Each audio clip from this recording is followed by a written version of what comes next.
Right, mbukeli uMakhiwa TV siphinde sikubingelele sikwamukele la. Sisasekhona ke eMondlo la kade ke iIFP izothula ke irally yayo iphinde yamukele ke namalungu amasha. Ubekade ikhulumela iNFP kuzwelonke umnomzana uSimo Mkhwanazi wamukele njengelungu elisha leIFP osukwini namhlanje.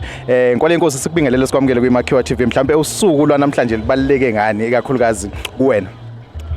Ngiyabonga mfowethu, ngiyabingelela kuwe ngibingelela nakubabukeli bakho.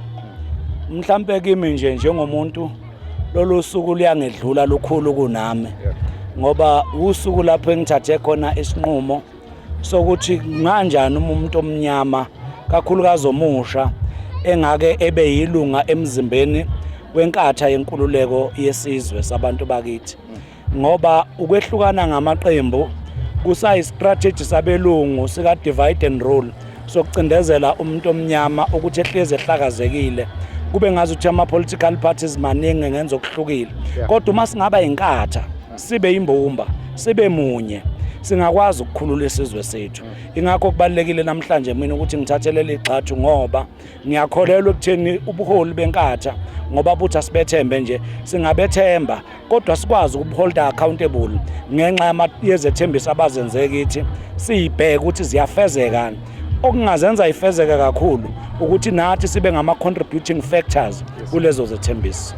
Alright, let's set the record straight.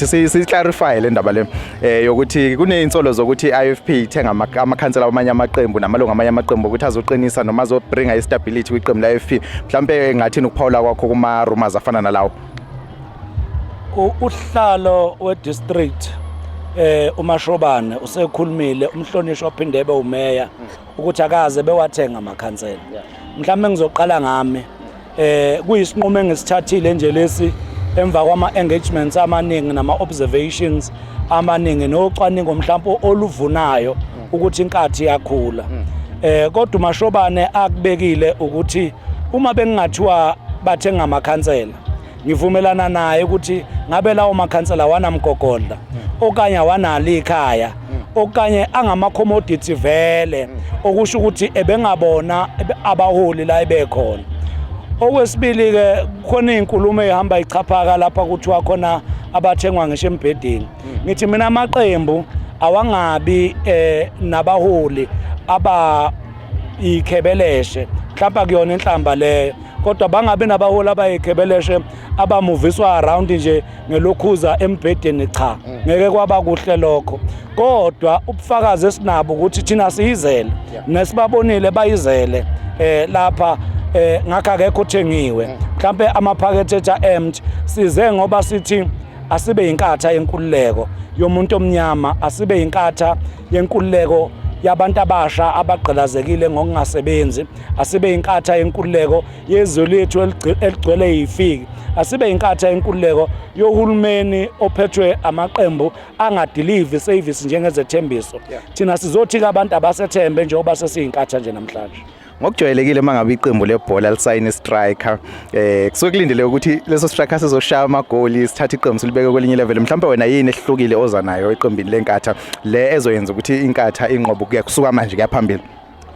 Phela mina njengozelweyo enkathini uthi umpostoli uPawulu ngelinye ilanga ngazalwa kungakabi isikhathi ngingafanelwe nawo ukubizwa ngokuthi ngompostoli ngoba bengimzingela uKristu. Nami bengikwabanye abathi mhlambe inkatha ibukeka incinyana, kodwa namhlanje ngokuma phezu kwamagxalaba ezinsizwa nabahlonishwa abanjengoMashobane ngibona sengiyabona ukuthi inkathi inekusasa. Umuntu ke elethwe ebuholini uyalawulwa, uyenziswa, uyathunywa, uyakhokhelwa, kodwa njengamanje ngizela ukuzoba yilunga nje. Mengingathiwa ngicontribute ngacontribute ngomqondo wami, ngacontribute ngemidlinzo yami noma ngemicabango yami, ngembono yami engibona ukuthi ngayi-add value eguquleni izwe lakithi ikakhulukazi kuqala iKwaZulu Natal, ngoba if we can begin to change one province at a time, our impact will be bigger across the country at large. Kwale inkosi sokusho konke siyabonga kakhulu kwiMakhiwa TV. Ubonga mina mfowethu, ngiyakufisela nawe ukuthi ngelinye ilanga ube yilunga lenkatha ngoba umnyango enkatheni uvuliwe nosekude akasondele eduze kuthiwa lapha isiqubulo esikhona umongameli uthe kufudumele enkathini wonke umuntu akangene.